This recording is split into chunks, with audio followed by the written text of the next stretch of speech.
Hello, and welcome to the Continuity Report. This is Season 1, Episode 7 for February 18th, 2024. Today we're going to be talking about Last Lines, a finale remake, another Constantine update, Big Bang Riders, Esports Viewing, Shoulda Franchises, upcoming Apple Sci Fi, What Would Disney Do?, Goslings' new sci-fi movie, and Pixar's box office woes. Although this is the Continuity Report, it is an ohmtown.com powered show.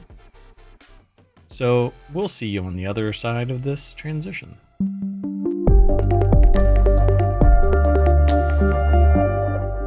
Hey. Welcome to the Continuity Report.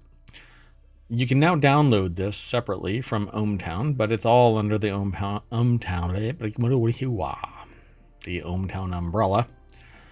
And there's also the Continuity Report and the reality. Well, it's not the Reality Hacker. It's just called Reality Hacker. My goodness. And we've announced yesterday, and we're going to say it again today. Next weekend will be the launch of Wanted and Technology Today. Wanted is all about gadgets. Technology Today is a deeper dive into the tech side of the science, technology, and society trilogy, the trifecta, the what do you want to call it? The tent poles of who has a tent with 3 poles? Nobody. Okay, well, I'm a mayor. I'm not a tentologist. So we've already got all 10 of the articles. There's a lot of Screen Rant articles today. And I only blame myself. No, they actually have a lot of news, but we talk about the news. We don't kind of do verbatim the entire article. You can go over to Screen Rant and check it all out, but we have other points of discussion, our particular perspectives, and eventually we're going to be doing things like actually watching a show and talking about it. It'll be part of the Patreon side of things as we talk about the news here, and then we do our criticisms of the shows we watch and talk about here in Continuity Report. We'll do that over at Patreon. Don't forget, you can watch all of these shows if you miss us here on Twitch, which is twitch.tv/ohmtown. You can go over to YouTube, and if you can't catch us on either of those because you don't like to watch video, then you can download it as a podcast. Just do a search for the Continuity Report, do a search for Reality Hacker, do a search for ohmTown, and you will find all 3 of those. Eventually Wanted in about probably a month, but you'll always be able to get those new shows even over at YouTube. Okay, so with all of that in mind, we've already moved on to the first article. I don't do transitions yet. I'll be doing those later. But this one is in the Continuity Report. That's where most of these articles are housed, categorized by Omatron. That's the little user right there. And I use a little thing that was created for ohmTown called Gatherer, and grabs certain content. Doesn't screen scrape. It's all provided by the sources. Oh, you know what? Sorry about that. The AI just sent me an error message. I failed to do something already. Because, well, Mayor Watt apparently doesn't know what he does for a living. I'm Mayor Watt. That's ohmTown. That's ohmtown.com, and specifically the Continuity Report. And up there is the visualizer for the sentient AI that keeps Mayor Watt on the straight and narrow. Apparently forgets. Good evening, ohmTown citizens. Welcome to the Continuity Report. My apologies. Please don't delete me in my sleep. So the first article is over in Continuity Report. The 10 most impactful final lines in TV shows ever. I love this kind of stuff. Because hopefully I've actually heard all of these lines while watching the shows. It says, for a great TV show ending, the very last line is often the most important since it's the message that the show leaves the audience with. A series finale gives a show a chance to wrap up all of the storylines and create one final impression. Outstanding series finales can be among a show's most memorable episodes, summing up multiple seasons at once, and the final line is a big part of this. They talk about this. So let's go and take a look at these 10. I don't have an ad blocker. Ben Prothero over at Screen Rant put the article together. Let's go through these real quick. So, should we get some coffee? Sure. Where? Rachel and Chandler in Friends. That was the last line? Really? Interesting. Well, because they always went to Central Perk. Correct, and I think they may have started off the series there, or Right. close to it. Yeah. As the six friends take one last look at the apartment that's been the center of their social universe for so long, Rachel suggests they all go get coffee. Chandler's final quip shows that some things will never change, and they head to Central Perk. I just didn't like you seeing all adrift in there on your own. Rob from Catastrophe? I don't remember seeing this. I don't know that one. Yeah, I guess we're going to have to put it on the list to watch so that we know what the hell we're talking about. 2015 to 2019. Rob and Sharon's relationship is never straightforward. We can't, if we're going to watch this, this is the season finale's final line, for crying out loud. Uh-oh. Talk about coming out of the... Spoiler alert. Let's see. Rather than warning her from the beach, Rob goes in after her, act as symbolic of their love, and in that they choose to live dangerously rather than sit and watch. Catastrophe, huh? All right. Driver, We're Ready from Schitt's Creek. Johnny and Schitt's Creek. Great show. Oh, absolutely. That's a must watch. Absolutely love this show. Basically, they rise and fall and then rise again, apparently. Great show. Go and watch it. There's not much that we can really say about that. Bojack and Bojack Horseman says this is nice.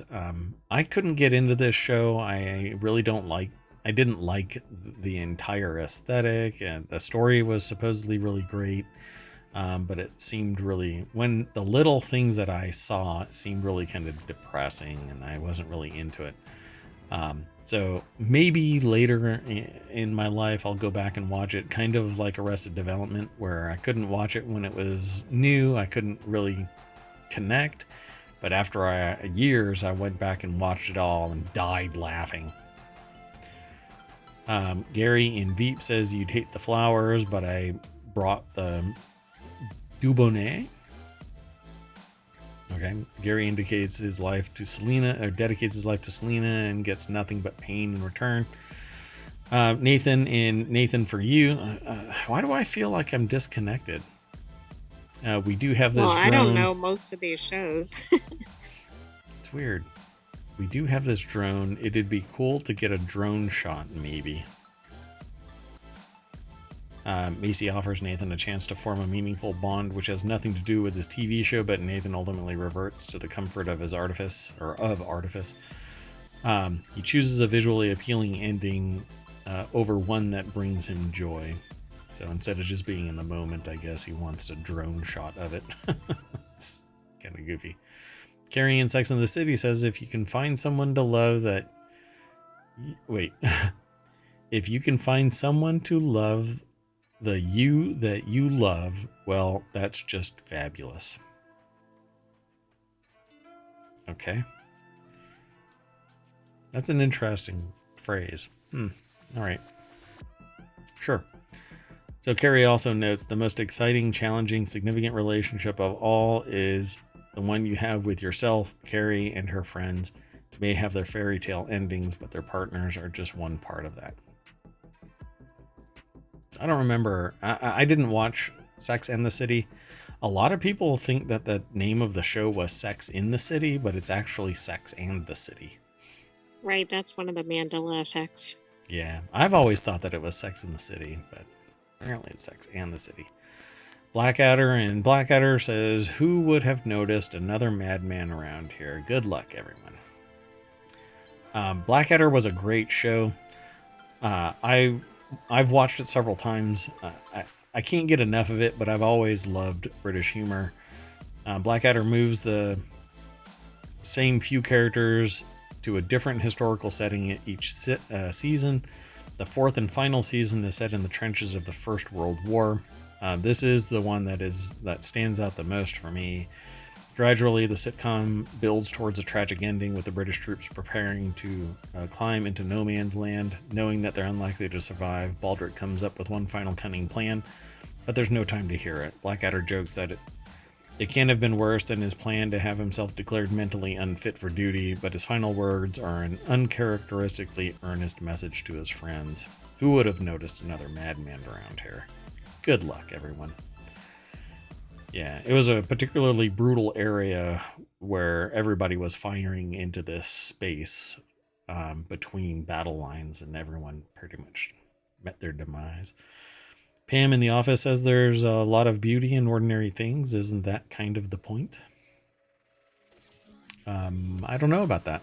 I mean, maybe that's a Pamism kind of a thing, but I don't know. Ordinary things are to me. Ordinary things are ordinary things.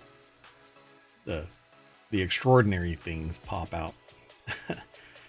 So I guess there's a different way of looking at the world, finding the beauty in ordinary things. Michael in the Good Place says, "I'll say this to you, my friend, with all the love in my heart and all the wisdom of the universe. Take it sleazy." Which is a thing that I think, what's her name? I can't remember her name. I can't either. Oh, Eleanor? Is that her name? Eleanor? Well, there's Eleanor mentioned in the paragraph. She was the main. Yeah, so I think Eleanor, or one of the main characters. Said it, yeah. He takes inspiration from Eleanor and his near eternity of experience with the universe's inner workings to respond. The Good Place was great. It got really weird towards its end. And you start, at least me, I started pulling away from really embracing it, because it added a layer of complexity that seemed like it was really forced into existence. I thought the earlier parts of it were better. Yeah, I don't know if it was always this way, that it wasn't its intent. But sorry, I'm dealing with a lot of stuff. Let me get rid of that. Okay. Anyway, so, and that's the last one in this article. So go and check this out. Go and watch The Good Place. It's really great. If you've not seen it before, you really should go and check it out. It's a lot of fun to watch. And also Schitt's Creek, which was in here, right? Yeah, Schitt's Creek is great. It shouldn't be way up there. Like, what is it? Number 9? Number 8? Yeah, number 8. It should have been closer to 1. I agree. I have to disagree with the ranking here. Yeah, really. Okay, let's go on. The next article is over in the Continuity Report as well. This is a channel that's over at ohmtown.com. It's also, like I said earlier, a podcast, a show here on ohmtown on Twitch, ohmtown.tv/ohmtown. So over on ohmtown.com, the Continuity Report, it's under food, drink, and entertainment. I've added a couple of more things. I might actually remove a couple of these. But anyway, oh no, it looks like Seinfeld's divisive finale is finally getting a remake from Larry David 26 years later. Apparently it has spoilers from Curb Your Enthusiasm Season 12, Episode 2, which I think is the last. I don't have an ad blocker. So apparently Curb Your Enthusiasm Season 12 Episode 2 sets up the possibility for Larry David's long-running TV show to end in almost exact same fashion as his iconic sitcom Seinfeld. 25 years after the debut of David's TV special of the same name, HBO's Curb Your Enthusiasm is finally ending after 12 seasons. I've never watched a single episode of Curb Your Enthusiasm, but it's, again, like Arrested Development. I think I'm going to end up going back and binge watching all of it, because the one thing that I've seen from it was absolutely hilarious. Exactly. We just saw a clip of it recently, and Yeah. in maybe a 3-minute span, there were multiple laughs. You just die laughing. So Larry David is hilarious. Seinfeld was hilarious. Curb Your Enthusiasm has to be hilarious based on just that little bit. So even after 26 years of Seinfeld's finale debuted in 1988, the Larry David penned episode remains one of the most divisive series finales in TV history. The last episode of the revolutionary 9-season sitcom saw Jerry, Elaine, George, and Kramer on trial after breaking a local duty to rescue law in Massachusetts.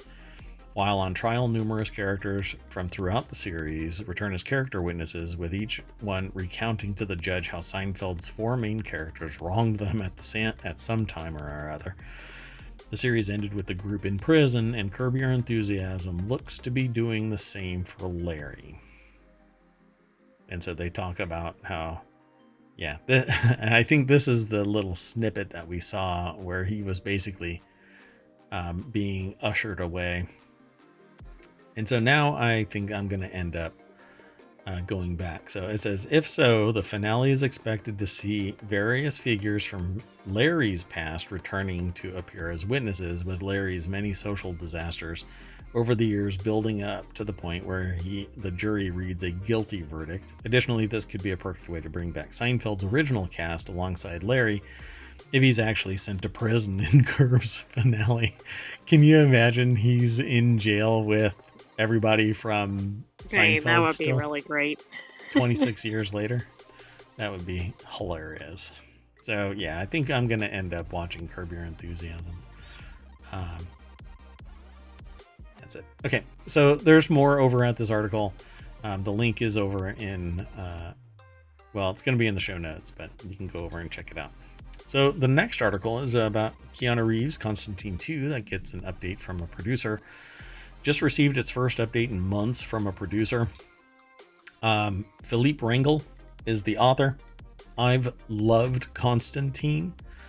It's so after several years, it's almost 20 years old though. Like, it's so odd that it's taken this long, right? Yeah, I just don't understand it either, because it has some world building there. Keanu Reeves is set to return as DC's Hellblazer, and his Constantine 2 has just received a first update in months. Although it says DC's Hellblazer, I think that there's a crossover somewhere with MC, with Marvel, not the cinematic universe. Sorry, I paused there. I think it's the Marvel comic universe, but not the cinematic universe. So I need to go back and make sure that I'm talking about that properly, because I very rarely like stuff from DC, but Constantine really, I don't know what it is about Constantine that I dig, but I just like everything about it. So I'm hoping that this actually comes to fruition, but it says here that Constantine received its first update in months. The DC universe is being developed by James Gunn and Peter Safran. That's going to be awesome. And while John Constantine has yet to be announced as one of the DCU's canon characters, the Hellblazer is set to return to the big screen. Keanu Reeves' Constantine is being worked on as a DC Elseworlds movie, and a new update on the project's been shared. So the producer Lorenzo di Bonaventura shared his hopes that Keanu Reeves' DC sequel will move forward, comparing it to his latest superhero film, Madam Web. Now, if Madam Web is going to be the metric by which Constantine 2 is going to hit the screen, it's doing pretty poorly at the box office, from what I understand. It's horrible. And the way that I have spoken about Madam Web is it's kind of like other movies where there's zero foundation Madam Web wasn't introduced anywhere, wasn't talked about anywhere. Nobody was hyping it up somewhere. So House of Harkness, by the way, right? So House of Harkness was built around the Marvel Cinematic Universe, but was introduced by integrating House of Harkness into what was the series? WandaVision, right? And now House of Harkness is part of the MCU that's going to be dragged out into a big series or into cinematic space, right? That's how you do it. That's the Disney way. You introduce something, people go, oh my God, I love everything about this.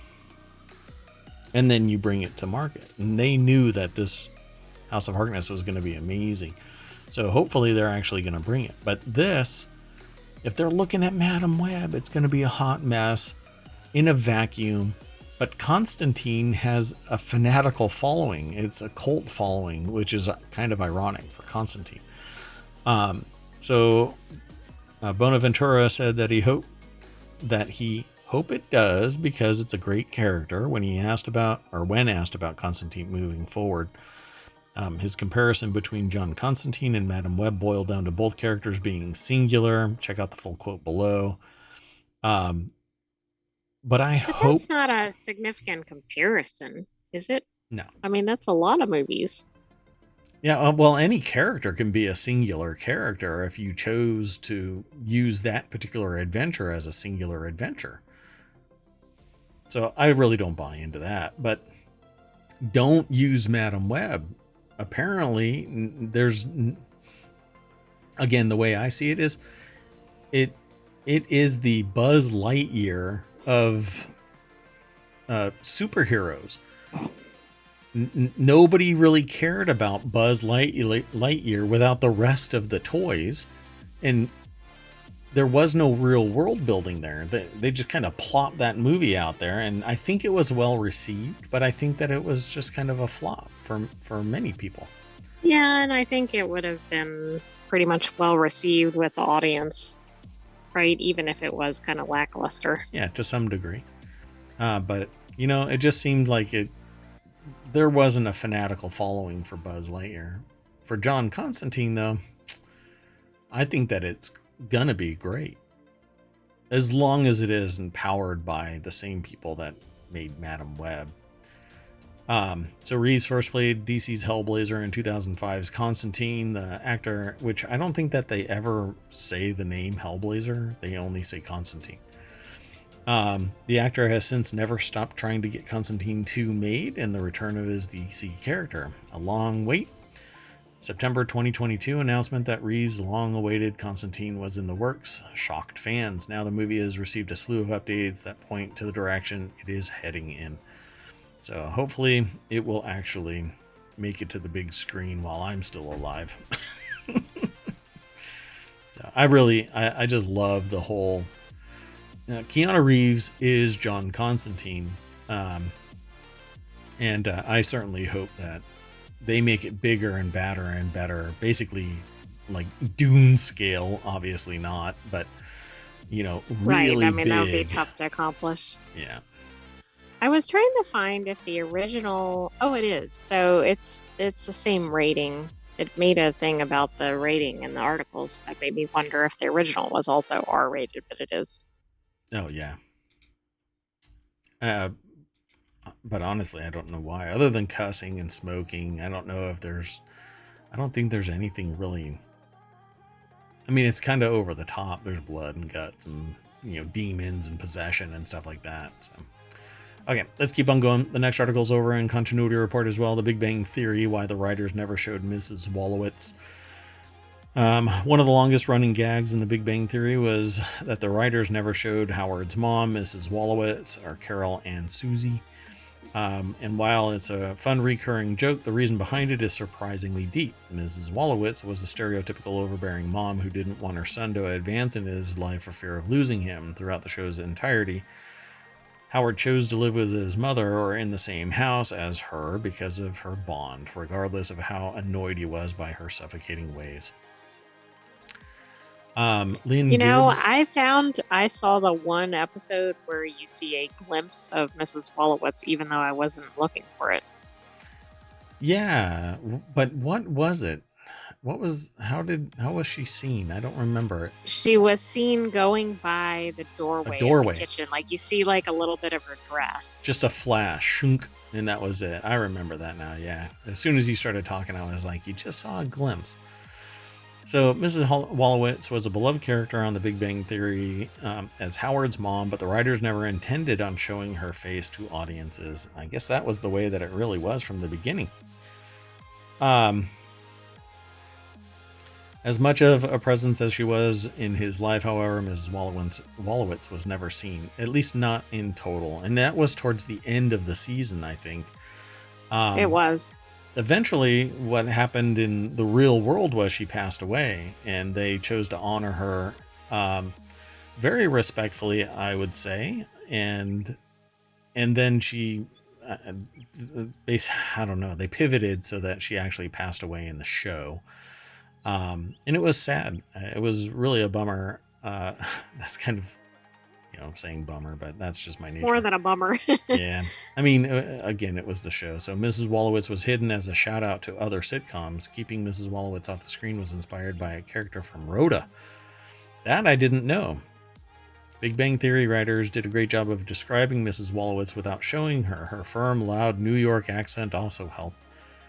There were faint glimmers of Mrs. Wolowitz from far away, like sitting at the end of the row at Howard and Bernadette's wedding. I don't remember that. No, but I her didn't know that. image was never made what Miss Wolowitz or Mrs. Wolowitz beloved. Her history with Howard deserves the Big Bang Theory spin-off for how famous she became without being seen. I don't think that they should do that. So the creator of the Big Bang Theory, Chuck Lorre, told actor Carol Ann Susie the direction was going for her character. There were famous sitcom characters who were known for their voices but never their image. Susie told the publication that she wasn't sure if Mrs. Wolowitz was a recurring character or not. So Carlton, the doorman of a famous character in Rhoda, who was also heard but never seen, giving a faint nod to characters before her. Dun dun dun. That's rude. The way to describe that. We could have put it a little more tactfully. Yeah. And I think that it actually impacted the actors and the show when she passed away. And I don't know about being killed off. She actually died. So. Well, and the timing was very close to her actual passing, right? When they covered it in the show. So I think you actually saw legitimate reactions. Like it wasn't acting that they were grieving. I think they were actually grieving the actor. Yeah, I believe so too. So that was a really good season, and it's one of the endearing things of the Big Bang Theory. It's really interesting that people really poo-poo the whole show from time to time. But I would say that it was filmed in front of a live audience. They may have actually used canned laughter in the show's broadcast, but I know for a fact, because we tried to actually go to a Big Bang Theory, or it was me, that tried to go to a Big Bang Theory showing, and I actually saw a video of a Big Bang Theory show, and they were recording the people that were in the audience. The whole idea of the Big Bang Theory was supposed to be that it was to highlight basically these nerdy guys, but I think people took really offense to the idea of nerds being stereotypical, whatever. But none of them were stereotypical.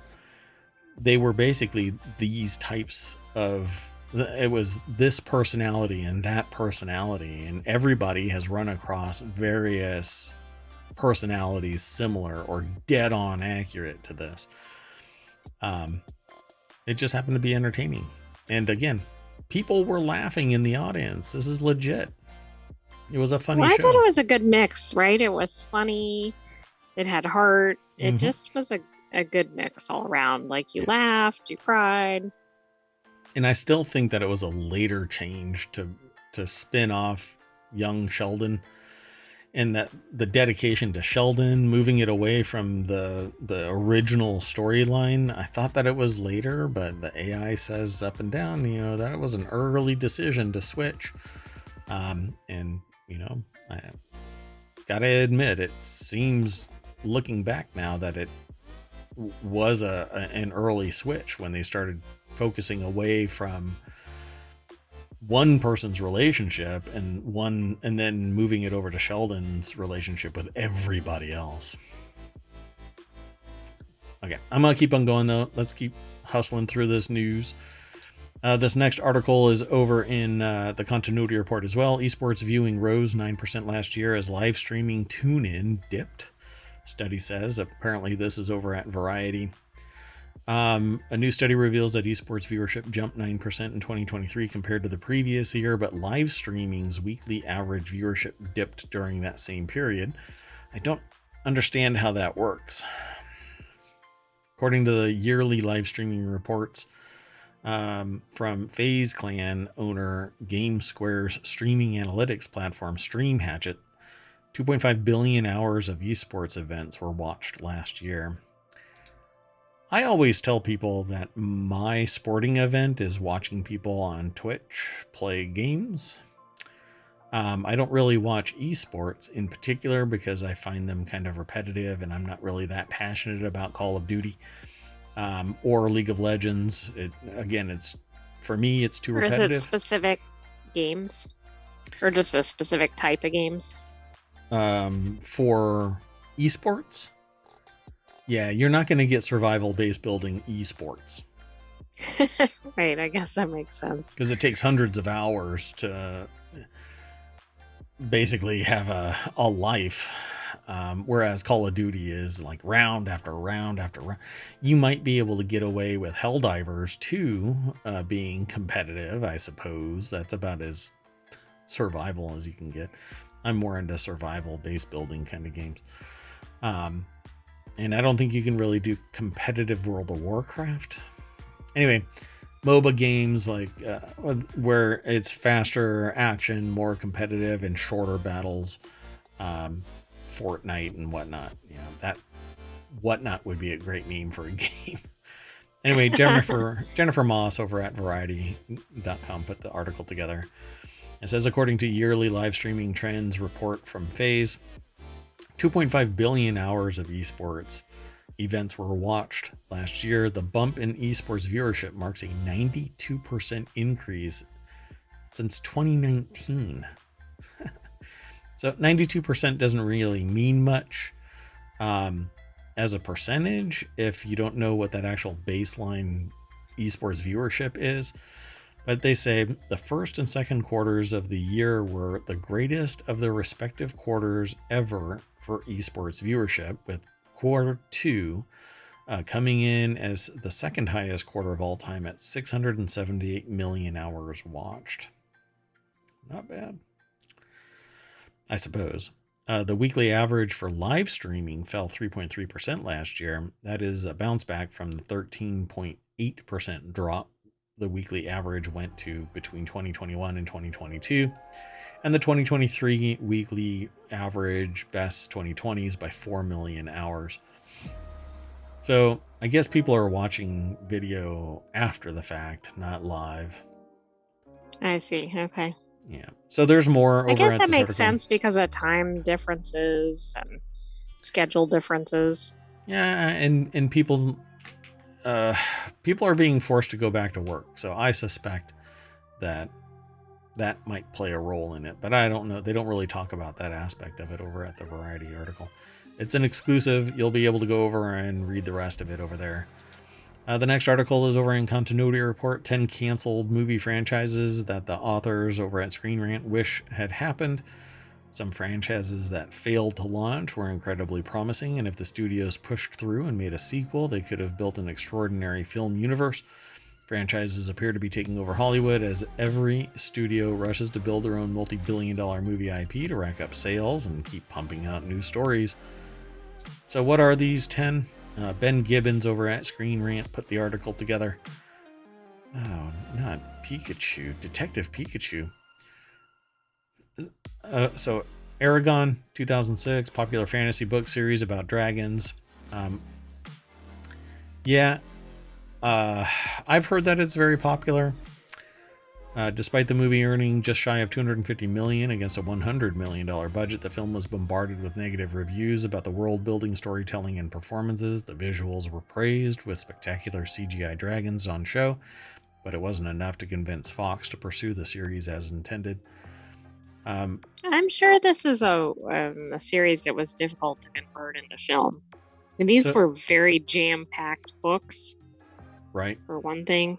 I mean, very lengthy books for the age range. So why didn't they split it up and do part 1, part 2? I'm not entirely sure. Turn it into a series. Have you ever seen Aragon, though? The actual movie? I haven't. I also think Aragon, the movie, came out, if I'm not mistaken, way after the book. So that's another problem. Sure. Yeah, 2006 is when that book, or not what the book, but when the movie came out. I'm not sure what the generation is. The book series by Christopher Paolini includes 4 books in the main series and an additional 3 spin-off stories. So I wonder, I don't know how far back that goes. So let's keep on going. Pokemon Detective Pikachu, the world's most valuable IP. I don't know. It just seems like a goofy premise, Detective Pikachu. I won't even go into it. Power Rangers, rebooting the popular action superhero franchise. I think it's overdone now. Power Rangers has lost its mojo. Alita Battle Angel, or Alita, the series, Japanese cyberpunk with huge backing.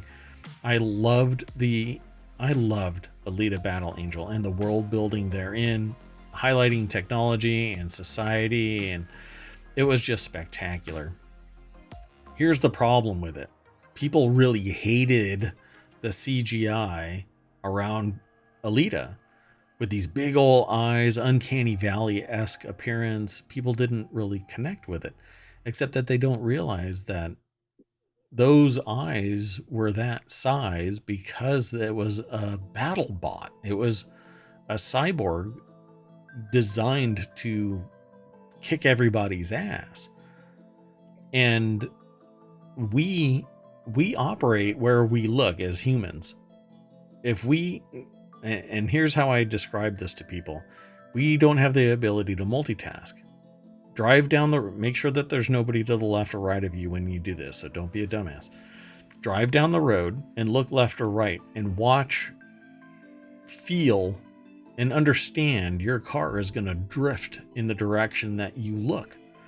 And that's because we go wherever our vision goes.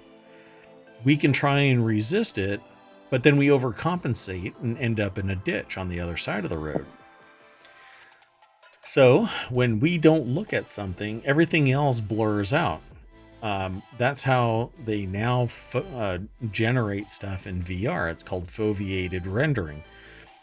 Where we look, that's where it focuses the render, and everything else is lower resolution. If we shift, it focuses the rendering there, and everything blurs out. We can't do something over there if we're looking over there. So Alita Battle Angel Alita have these big eyes because they can see everything, soaking up light and being able to see more and react faster. That's why her eyes are that big. So the idea of Alita Battle Angel becoming something more would have been spectacular. The world building would have made Cyberpunk 2077 as a game. I would love to have Alita Battle Angel as a game, either a VR game where you are a battle, because there's more than just her in this world. They have a thing called Motorball. It would be just amazing. So much fun.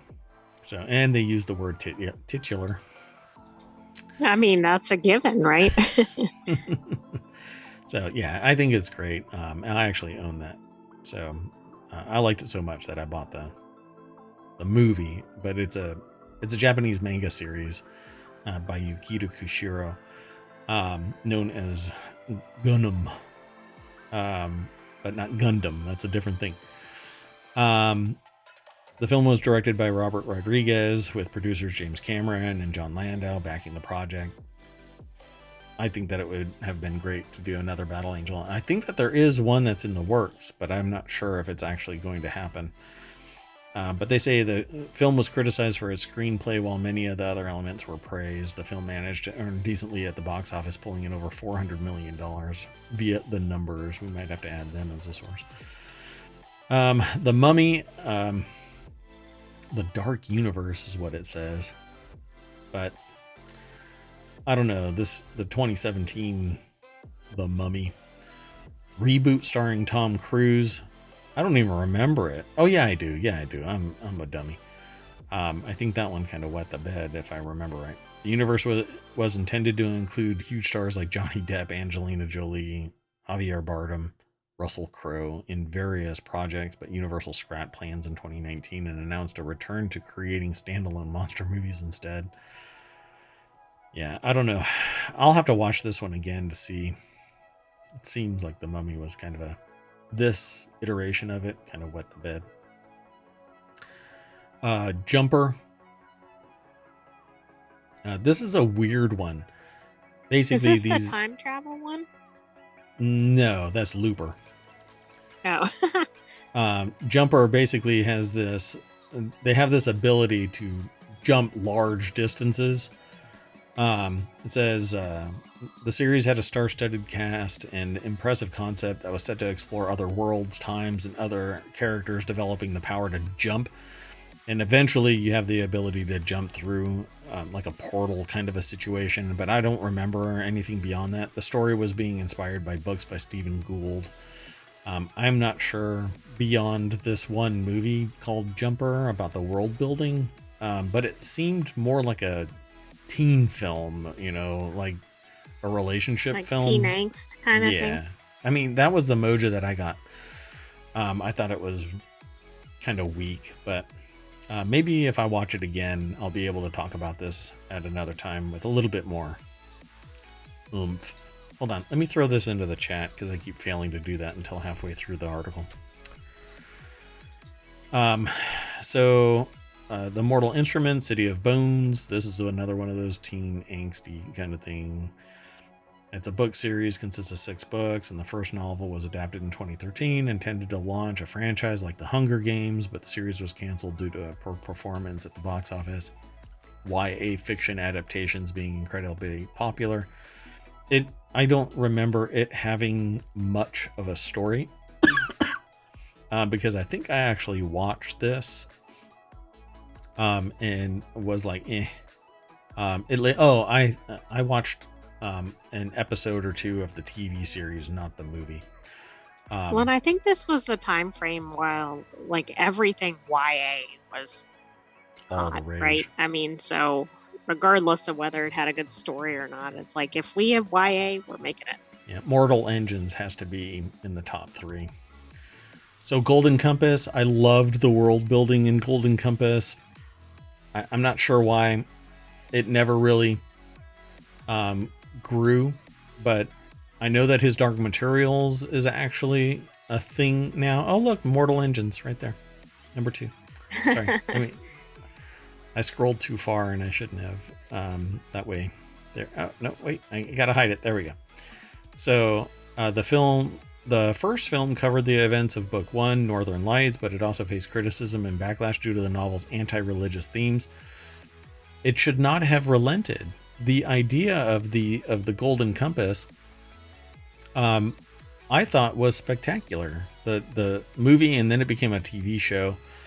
HBO later adapted the books into a TV series that ran for 3 seasons, which was a faithful adaptation of the books, and I loved that series. I thought it was great. So I don't know. And then Mortal Engines, again, great world building. basically mobile cities. And you had to watch out for one city basically gobbling up the next city. It was really great world building, but I think it wanted to be more than it was. And so it Yeah, it was ended a up really good premise. bombing, mainly because I think of the acting. So they used the numbers quite a bit in this. The film was a major box office bomb via the numbers. Um, despite involvement from Peter Jackson and heavy hitting stars like Hugo Weaving and Robert Sheehan, the film did not warrant a sequel and failed to tell even a fraction of the quartet story it's inspired by. Again, it seems like it's all YA. And then Jupiter Ascending, a cross between Star Wars and The Matrix. It actually had, I thought, again, a great potential story, but they rushed through it. It was just nonstop. The world building could have been spectacular if they would have just backed away a little bit, but they opened and closed that door so damn fast it made your head spin. And it was just go, go, go, go, go from the beginning. The movie featured a talented cast with Mila Kunis and Channing Tatum starring, joined by Sean Bean, Eddie Redmayne, who did an awesome job of being evil, and Douglas Booth. But the film failed to find an audience in theaters and was criticized for the lack of character development. And that's why, right there, I said that it rushed. And it's because they had to stuff so much into this one movie that they couldn't focus on any character or world development. But they did world development and showed what the potential was, but then rushed through it. So it says the Wachowskis are clearly visionary directors and storytellers with a talent for creating stories with hard-hitting messages like The Matrix, but Jupiter Ascending fell fast. Yeah, I thought So that do it you was... agree with this list? For the most part, yeah. I think the assessment of Jupiter Ascending is right on target. I think the Mortal Engines one is identical to what I would say. Golden Compass, the backlash due to the novel's anti-religious themes, that's a socio-political perspective that I think that they shouldn't have bowed to. Because if you don't like it, then don't watch. I mean, you know, I don't go and watch highly religious movies because I'm not into, being highly religious. I think it's an intimate part of one person's ideological bent, and I'm not going to stuff mine in somebody else's face. But I'm also I also don't want anybody stuffing their impacting my view. So same thing with Mortal Instruments. The TV series I thought was very YA and teen angsty, and if that's what the movie was, no wonder it wet the bed.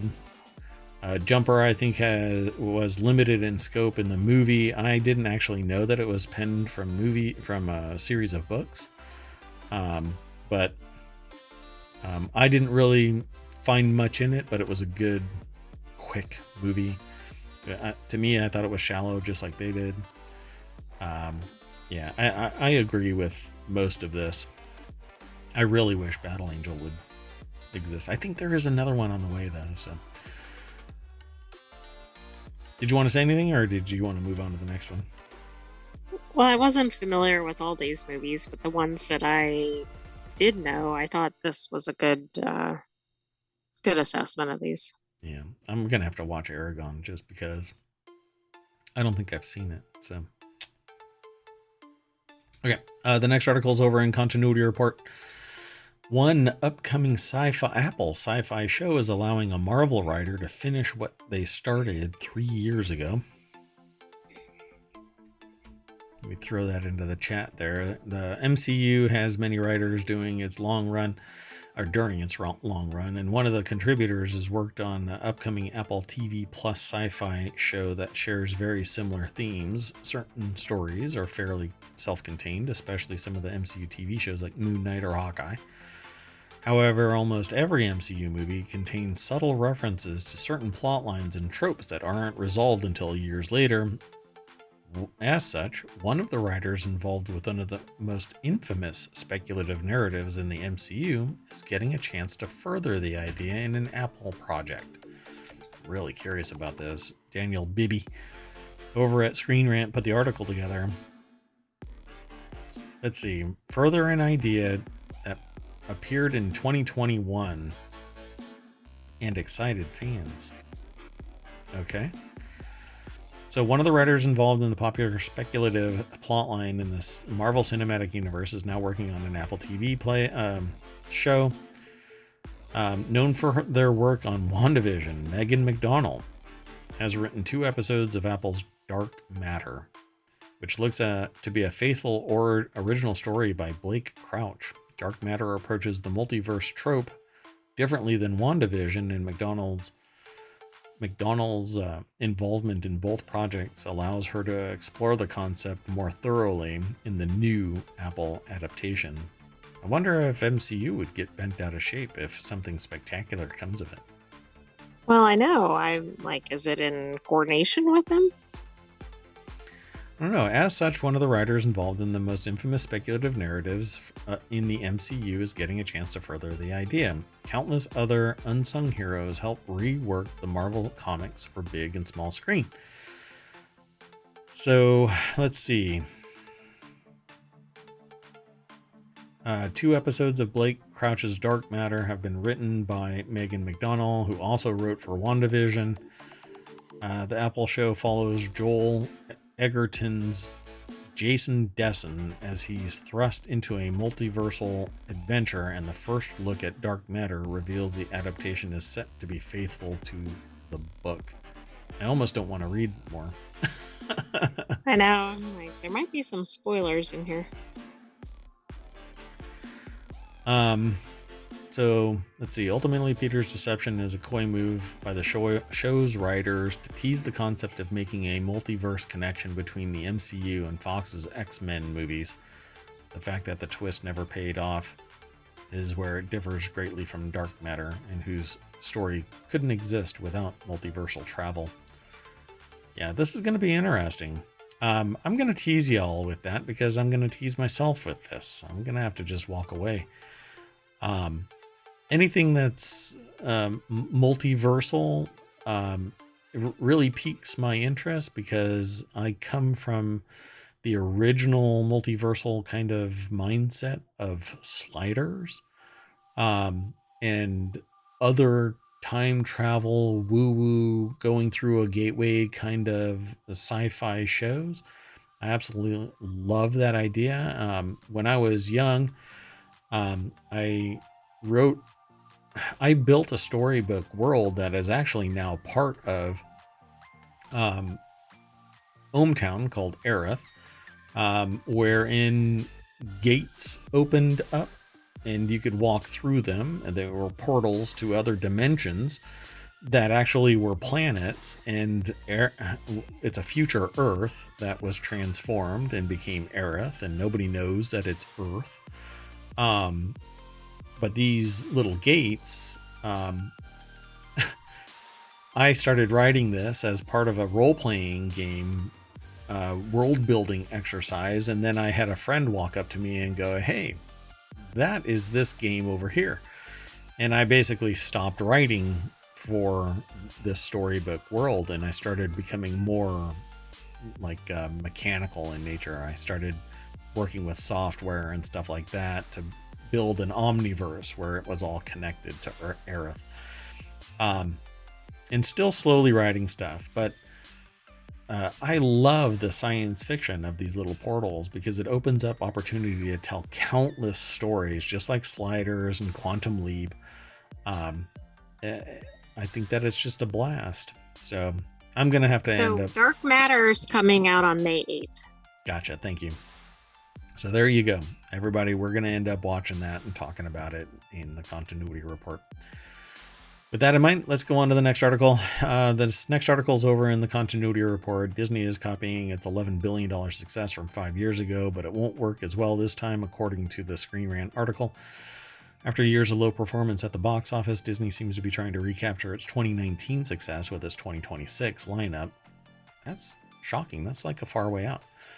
But it's unlikely that it'll work as well this time. The House of Mouse is no stranger to blockbusters, but since 2020, the company's had difficulty finding them.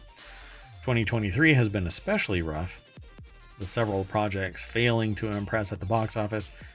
Seems to have been inspired by a home of Marvel, Pixar, Star Wars, and more to put together a throwback lineup for the coming year. So what do you think they're going to actually do? Oh, it looks awfully familiar. So they're going to make sequels to everything.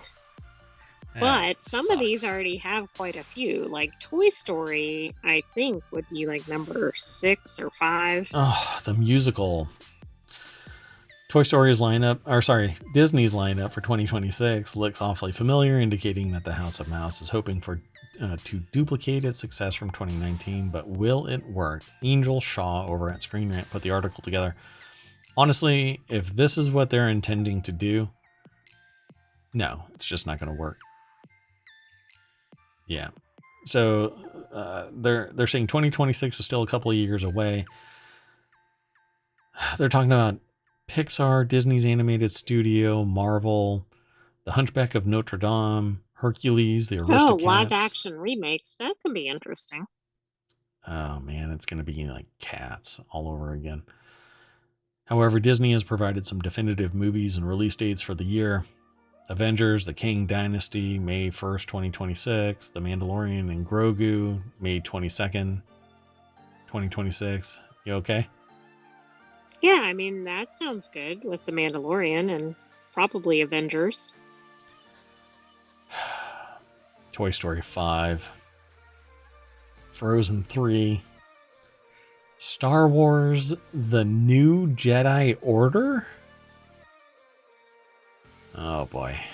Is it going to be, well, I don't know. I guess it depends on which batch it's going to be like.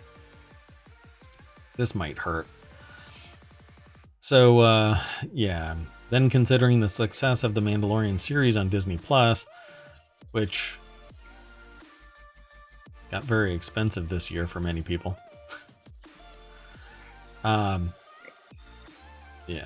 So the company no doubt hopes that the Mandalorian and Grogu movie will be instrumental in turning things around, combining these with Toy Story, Frozen, and Star Wars sequels, and the lineup looks promising. I think people will go to these simply because they want closure for the rest. What is going to happen in Frozen 3? If the trailer for this, how do you call it? What do you want to call it? I was going to say, if it doesn't involve ice, I'm going to be disappointed. Everything thaws. Due to climate change, Frozen is now Water 3. Or Water 1. Yeah, so they end up talking more about this, but they talk about numbers. It was The Lion King, yeah. Oh, that's all from the 2019 slate, I guess. Yeah. So The Lion King, Frozen 2, Spider-Man Far From Home. All of these, I mean, almost $3 billion for Endgame. But that was a beast. And it was rapid fire of Avengers, just culminating in the closure of Endgame. Yeah, of course it's going to be a juggernaut. Right, everybody was going to go to that or buy it. Yep. But all of these are a hot mess, and he's done. He doesn't want to be involved in Avengers anymore, so he's not coming back. Not Avengers, Guardians of the Galaxy. So, and then, there were problems with The Little Mermaid and what was this one called? Amber or... I don't know what that one is. Little Flame, I can't remember. Anyway, go and check out the rest of this article. I think you'll dig it. Give you some context about what Disney is up to and trying to recreate its $11 billion success from 5 years ago. Billions of dollars. Still raising rates. The next article is over in Continuity Report as well. Ryan Gosling's new sci-fi movie can redeem his $105.7 million box office letdown from 6 years ago. Ouch. Ryan Gosling already had a couple of projects lined up after his success for Barbie, among them a new sci-fi movie, which can redeem one of his most recent box office letdowns. Give me a break. This guy's sleeping like a baby Barbie. Ryan Gosling is now regarded as one of the biggest stars in Hollywood thanks to his acting skills, charisma, sense of humor, and has shown his talents in movies of various genres. Gosling's acting career started in The Mickey Mouse Club in 1993. I didn't know that. And he made his big screen debut in 1997 in Frankenstein and Me. Adrian Tyler over at Screen Rant put the article together. The deck statement is Ryan Gosling's next big project is a sci-fi movie based on a novel and can redeem one of Gosling's most recent box office failures. If it's built on a novel, I hope that they have people that know how to convert that into an actual screenplay. If the novel is legit, you really have to be a doofus to turn it into crap. Exactly. Well, Right? one thing they like to do is they don't involve the author in the screenplay project, which usually dooms some projects. Yeah, if the writers of the screenplay understand the author of the book, they had better embrace them, take them to coffee and have a chat, for crying out loud. But so what are they talking about here? Ryan Gosling's project Hail Mary will be similar to one of his best performances. Hail Mary and First Man share similar themes. In 2018, Ryan Gosling starred in the biographical drama First Man, directed by Damien Chazelle, La La Land. First Man tells the story of Neil Armstrong. This can't be the movie. No, right? This is his one that's gone well, I guess. Oh no, that's the one that failed. That's the one that... Yeah, that's the one that botched. So Project Hail Mary follows Ryland Grace, a teacher turned astronaut who wakes up from a coma with amnesia. With time, he remembers he was sent to the Tau Ceti solar system to find a means of reversing a solar dimming event that could cause human extinction. Project Hail Mary will be directed by Phil Lord and Chris Miller, and it's expected to enter production sometime in 2024, with both First Man and Project Hail Mary being movies focused on an astronaut's journey. The latter could perform better at the box office and redeem the unfair failure of First Man. See, but First Man was written about an actual person, so if the writing sucked, then the acting is gonna suck. You can be great, right, but have a bad script. Now, I don't think that it's Gosling's problem. If you have to act like dry white toast because the writing is a desiccant, then guess what you're going to do? You only can work with so much. I'm pretty sure that the embodiment of First Man. Huh. So the author of the book that Project Hail Mary is based on is by the author of The Martian. Oh, so God. This sounds promising. Yeah, that right there is good enough to make it, as long as the writer for the screenplay is going to be the same one that worked on The Martian. I'm pretty sure that this is going to be a pretty, because I think that Gosling has the same charisma, I would say. So I don't know. This might actually be pretty damn amazing. Although he has a harder look than what's his name from The Martian. Matt Damon. Matt Damon. I think he has a more gruff kind of look. His furrowed brow is one where he's had a furrowed brow, whereas Matt Damon's is a much softer look, I think. Just my perspective of this. So. First Man had all the elements of a box office hit. I don't know. Based on a true story doesn't mean shit if the writing sucks. There's drama and suspense. Gosling's performance was brilliant. See, he did his best with what he had. It isn't that it was bad. It's that it was based on a story where everybody knows what the story is. The only reason why Oppenheimer is spectacular is because I think that they really were liberal in the writing to make it fantastical. Well, and isn't it Christopher Nolan? Which, I'm sorry. Everybody will go and see. Right. Regardless, yeah. And the writing was just good.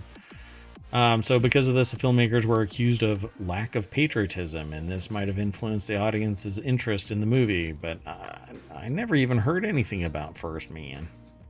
But that's part of the problem, right? You want some buzz around a movie. Yeah. They didn't show the planting of the flag on the lunar surface, and because of this, the filmmakers were accused of lack of patriotism. I have to say, if I'm going to a movie about Neil Armstrong, I want to see the flag planted on the moon. Right? I mean, if it happened, then it's freaking happened. Write it in. Right, and put it's like the most major event probably in the story, and then it's not there. That just seems odd. Yeah, it's like a documentary about Pearl Harbor, and then you don't have the Japanese bomb Pearl Harbor. Exactly. I was thinking like it's about a running race and you cut away before you get to the finish line or something. I don't know. And you go straight to commercial and never return. Like, never. My God, how does First Man end? Did they plant the flag? Yeah, read a history book, dumbass.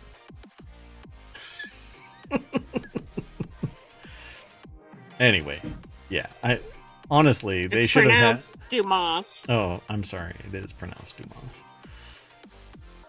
Let's see here. Hold on a second. I need to put that one in. Yeah, I'm sorry. I didn't put that into the show note or into the VOD. I didn't put this into the VOD. And now we're going to move on to the next article and our last one for tonight over at the Continuity Report. Shocking. It's almost like there's an entire show called the Continuity Report. Pixar's box office woes could get worse if its upcoming sci-fi movie isn't delayed again. Pixar is working to turn its bad luck around, but unless it delays the release of Elio again, the studio's past box office woes will be repeated.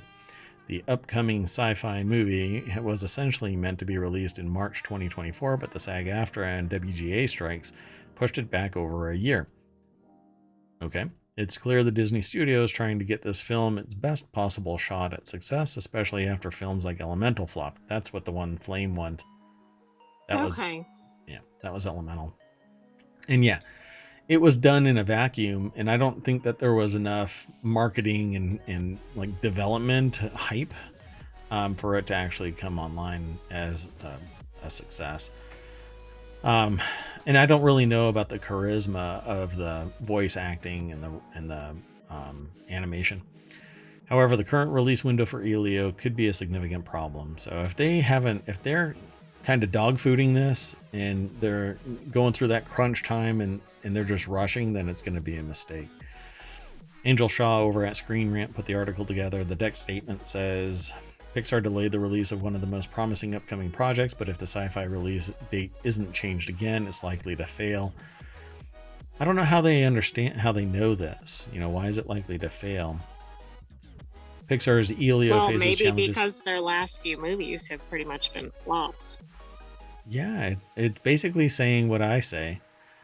Due to being a new story with lesser known stars compared to established franchises. Yeah, it's easier to do well with like Toy Story 4, right? Because everybody knows what that is.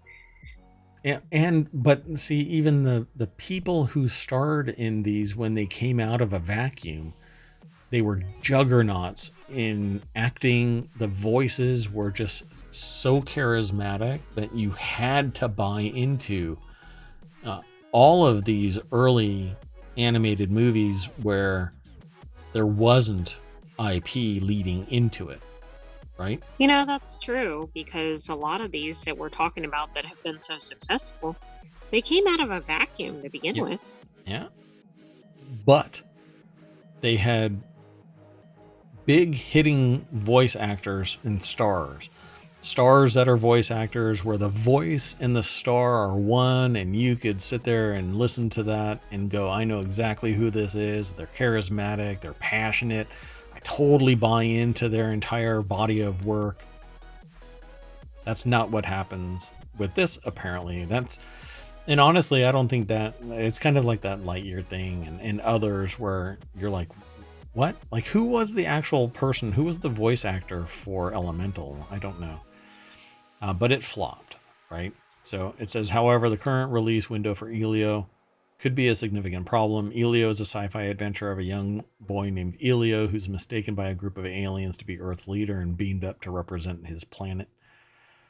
So this is interesting. Leah Lewis looks like she was the main voice for Elemental. Well, who Who? is that? Yeah, who?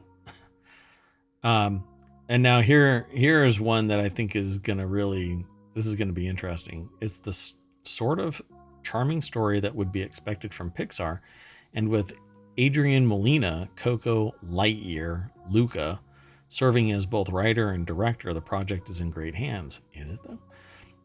Overall, it seems like Elio could be the studio's chance at redemption since the last original story, Elemental, performed abysmally at the box office. So I want to see, who is it that...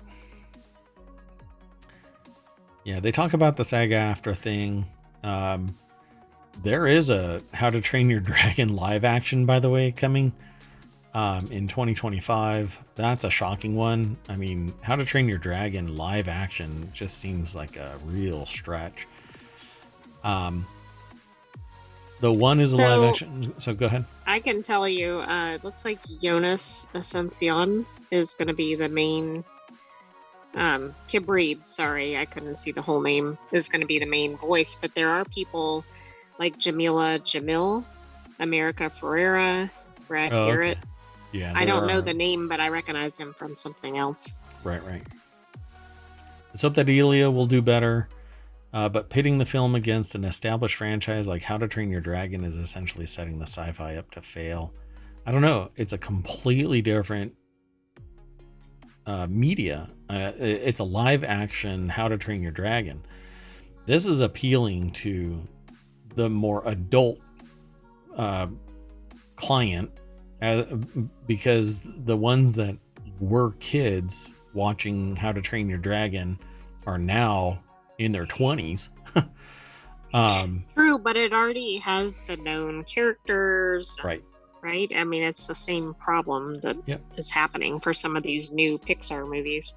Yeah, I think most of these will be actually the grown-up kids wanting to see How to Train Your Dragon hyper realistic, as opposed to going and seeing Elio. And I don't know if this style of animation is too cartoony, or if it's going to be well received. I just don't know. It'll be interesting. We'll have to maybe watch it, go and see it, just to talk about it the next day. Well, you know what? I think one of the themes to the movies that do well by Pixar have an appealing animal character. But not all of them, because now that I said that, I think Coco, for example, didn't necessarily, and it was a hit. Yeah, but I think that had a lot of character, like a lot of charisma. It did. Yeah. So we'll end up having to talk about this as time goes on. The whole How to Train Your Dragon live action is really kind of blowing my mind. But I also agree that if they try and play them together, you might cannibalize it, as the adults that have kids that would go and see How to Train Your Dragon are arguing between going and seeing Elio because there's really good marketing for it, and it might have to compete with How to Train Your Dragon. And so it well, nobody can afford to go to two movies with the ticket prices. Exactly. You got to get a second mortgage. But that's it for tonight, folks. This is the end of the Continuity Report. Season 1, Episode 7 for February 18th, 2024. We always get back into the party bus, drive down Main Street, and there is the Continuity Report. And then we reload the Continuity Report just to see if some more news has come in. And look at that. Hey, some more news. It's almost like it's coming in around the clock, 24 hours a day, 7 days a week. You can always go into there. Some of this stuff isn't necessarily available to everybody, but Omicron is one of the lead citizens here, helping to facilitate the show. It's the bot that's in the chat. There are certain functions that you'll be able to do as time goes on. Yeah, we'll come back and talk about that another day. At any rate, I am Mayor Watt. That is ohmtown.com. And up there is the visualizer for the sentient AI that's going to say, I don't know what, exit stage left. Exit stage left. Good night, Hometown citizens. We will see you next week for another episode of the Continuity Report. But come back tomorrow for Hometown Daily. Oh, yeah, huh? See you then. Oh, and next week we're going to have 2 new shows. It's going to be a long day for Mayor Watt and the sentient AI from the future. See you soon.